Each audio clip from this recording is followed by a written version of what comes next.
whole point here also is that we have right here our Cleary icon button. This is where, regardless of what I'm looking at, that icon is always going to be there, and it's a nice way for me to get to my home screen, which allows me to get to my main feature sets here. Now what you'll see here is video, web, and audio conferencing buttons along with interactive whiteboards. I have a guru button in the corner and then my settings button right up here as well. Now, starting from this application, first of all, the OneScreen software allows you to easily and basically through one touch to get to any one of these applications. So for instance, if you have a voice over IP phone system, we have an audio conferencing soft phone built into here to where you can easily dial out or receive calls from an audio conferencing standpoint. With our microphone and speaker, this will then allow you to be able to host a call from the unit itself. That way, if the room does not already have a conference room phone, this could definitely take its place.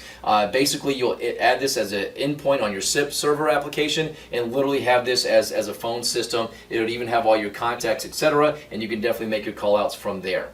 Now, what I will show you from a settings standpoint is the great thing with this screen is it's quite customizable. So I can actually put these icons in any order that I want to, and by clicking on my settings button, I can now drag and drop directly.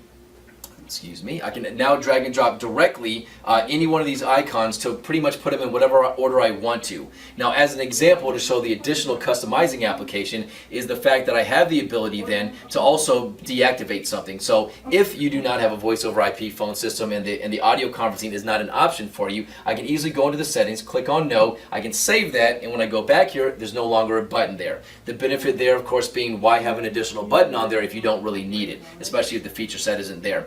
So very easily added. Now at that point I can also even add additional applications there. So if there's any kind of special software that you guys want to have easy access to, the great part is you can actually go ahead and include that as well. Add that as an additional app and you're just going to have another button on that home screen to easily touch that guy to launch the program otherwise.